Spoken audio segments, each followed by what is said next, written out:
Ketiga, menggunakan teknologi informasi dalam menjalankan perdagangan elektronik atau e-commerce. Apa itu e-commerce? E-commerce adalah proses jual beli produk atau jasa yang dilakukan secara elektronik, yaitu melalui jaringan komputer atau internet. Manfaat e-commerce: 1. Memudahkan komunikasi antara konsumen dan produsen. 2. Memudahkan pemasaran dan promosi barang atau jasa. 3. Penyebaran informasi yang begitu mudah untuk dilakukan.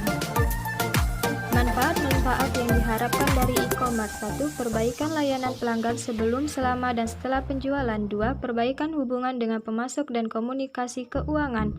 Ketiga, peningkatan imbalan hasil ekonomis atas pemegang saham dan investasi pemilik. Kendala-kendala e-commerce: 1. Biaya yang tinggi. 2. Kekhawatiran akan masalah keamanan. 3. Peranti lunak yang belum mapan. Lalu, apa saja kekurangan dari e-commerce? Pertama, kekurangan dari segi teknis.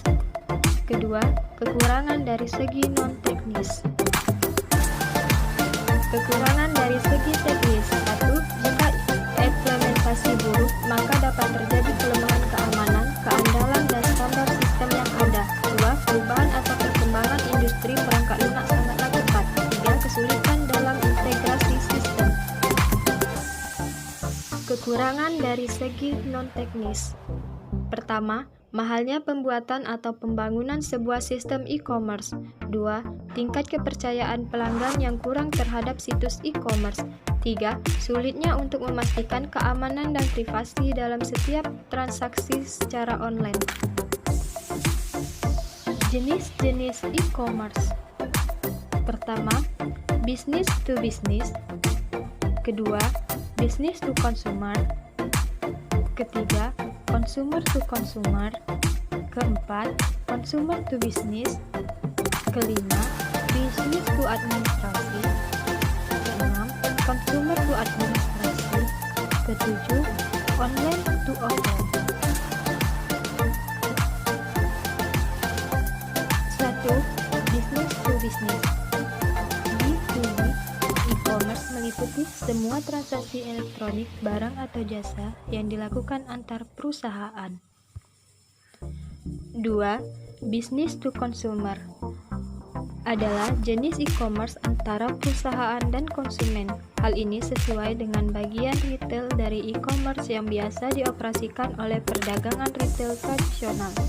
Jenis ini bisa lebih mudah dan dinamis, namun juga lebih menyebar secara tak merata atau bahkan bisa terhenti. 3.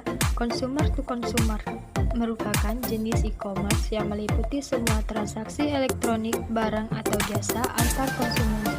Umumnya, transaksi ini dilakukan melalui pihak ketiga yang menyediakan platform online untuk melakukan transaksi tersebut. 4. Consumer to business adalah jenis e-commerce dengan pembalikan utuh dari transaksi pertukaran atau jual beli barang secara tradisional. 5. Business to administrasi adalah jenis e-commerce yang mencakup semua transaksi yang dilakukan secara online antara perusahaan dan administrasi publik. Jenis e-commerce ini melibatkan banyak layanan, khususnya di bidang-bidang seperti jaminan sosial, ketenagakerjaan, dokumen hukum, dan lain-lain. 6. Consumer to administrasi. Jenis ini meliputi semua transaksi elektronik yang dilakukan antara individu dan administrasi publik. 7.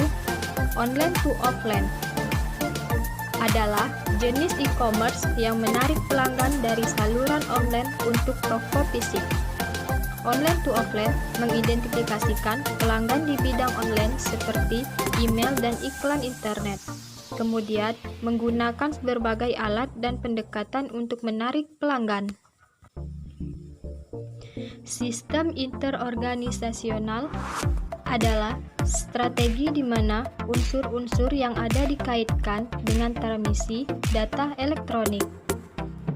Electronic Data Interchange.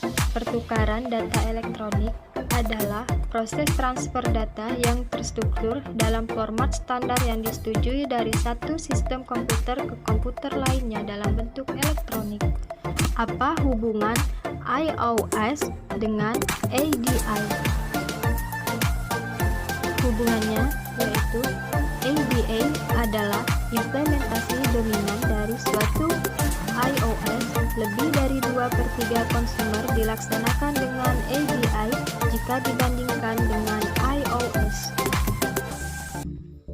Nah, bagaimana teman-teman? Apakah sudah paham dengan penjelasannya? Semoga dengan nonton video ini, teman-teman menjadi tahu penggunaan teknologi informasi dalam e-commerce. Sampai jumpa di video selanjutnya.